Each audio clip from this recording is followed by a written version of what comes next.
જામનગરમાં સ્થાનિક સ્વરાજની ચૂંટણી માટે હવે રાજકીય તાપમાન છે તે દિવસે ને દિવસે વધી રહ્યું છે। એક તરફ કોંગ્રેસે કમર કસી લીધી છે, મેનિફેસ્ટો જાહેર કર્યો છે અને બીજી તરફ આમ આદમી પાર્ટી હોય કે ભારતીય જનતા પાર્ટી હોય તે પણ મેદાને આવી છે અને જે પ્રકારે આ મહાનગરપાલિકાની ચૂંટણી યોજાવાની છે તે મામલે હવે કોંગ્રેસ છે તે લડી લેવાના મૂડમાં પણ છે અને ભાજપ છે તેને પણ ટક્કર આપવાના મૂડમાં છે।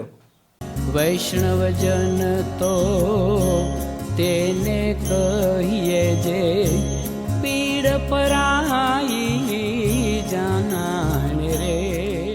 નમસ્કાર, આપ જોઈ રહ્યા છો નવજીવન ન્યૂઝ અને હું છું આપણી સાથે તોફિક ગાંચી। ગુજરાતમાં સ્થાનિક સ્વરાજની ચૂંટણીઓ જાહેર થતાં જ હવે રાજકીય પાર્ટીઓ તેમના ઉમેદવારો પણ જાહેર કરી રહી છે અને લોકોને લુભાવવા માટે અને લોકોના જે પ્રાથમિક મુદ્દા છે તે મેનિફેસ્ટો રૂપે હવે રજૂ પણ કરી રહી છે અને જામનગર મહાનગરપાલિકાની પણ જે પ્રકારે ચૂંટણી છે તે મામલે પણ હવે કોંગ્રેસે કમર કસી લીધી છે। રાજકીય તાપમાન ત્યાંનું ત્યાં વધી ચૂક્યું છે અને આ ચૂંટણી છે તેમાં સીધે સીધી કાંટાની ટક્કર છે, કેમ કે કોંગ્રેસે આ લોકોના જે મુદ્દા છે, લોકોના પ્રશ્નો છે તે મેનિફેસ્ટો રૂપે જાહેર કર્યો છે અને સ્પષ્ટ કર્યું છે કે સ્થાનિક મુદ્દાના આધારે ચૂંટણી લડવામાં આવશે, કેમ કે ભારતીય જનતા પાર્ટી છે તે સ્થાનિક મુદ્દે નહીં પરંતુ વડાપ્રધાન નરેન્દ્ર મોદીનો ચહેરો આગળ કરતા હોય છે, જેમાં સ્થાનિક મુદ્દાઓની ક્યાંય ચર્ચા હોતી નથી અને જે પ્રકારે હવે જામનગરમાં રાજકીય તાપમાન વધ્યું છે તે મામલે હવે કોંગ્રેસે મેનિફેસ્ટો રૂપે લોકોના વચ્ચે જવાની પણ તૈયારી કરી છે અને કયા કયા મુદ્દે તે ચૂંટણી લડશે તે મામલે પણ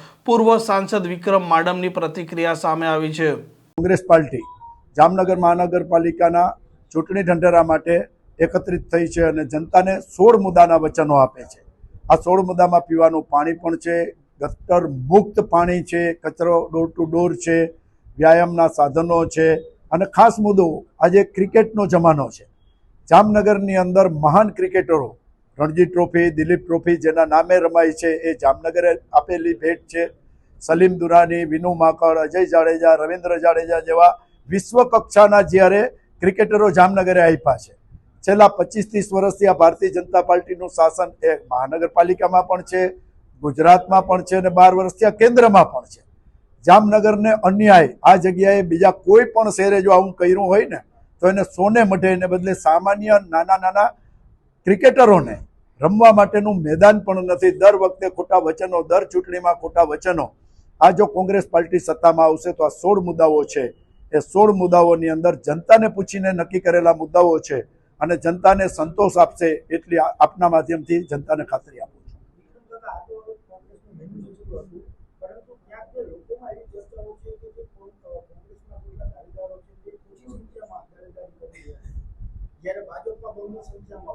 એક સંખ્યા દેખાડવાની વાત છે। ભાજપ અત્યારે સત્તામાં છે, એની પાસે પૈસા છે, સત્તા છે, કંપનીઓ છે, એટલે દાવો નહોતો કરવો એને કેવડાવ્યું કે ગમે એમ કરીને તમારા વોર્ડમાંથી 25 દાવેદારો, એક જે ચૂંટાયેલા છે ને કે તમારે 10 દાવેદારો લઈ આવવાના।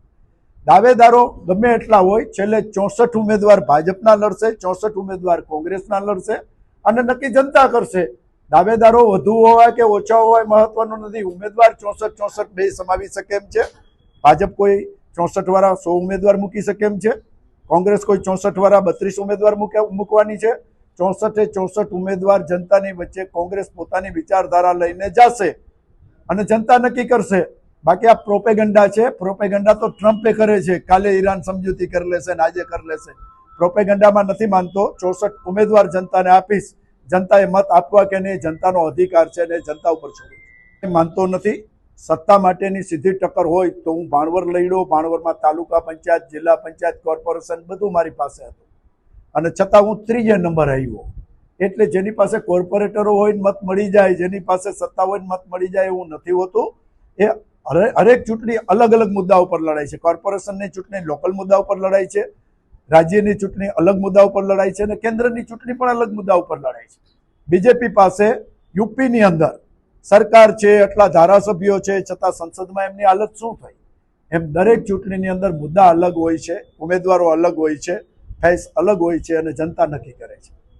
આમ જોઈએ હવે જામનગરમાં જે પ્રકારે આ ચૂંટણી લડાવવાની છે, આ ચૂંટણીમાં મતદારો કોને તેમના ઉમેદવાર તરીકે પસંદ કરે છે અને તેમના જે પ્રાથમિક મુદ્દાઓ છે તે જે પક્ષ શાસક પક્ષ તરીકે બેસે તે નિરાકરણ લાવવામાં સફળ થાય છે કે નથી થતા। આ પ્રકારના સમાચાર માટે નવજીવન ન્યૂઝ ડે ચેનલ સાથે જોડાયેલા રહો. નમસ્કાર.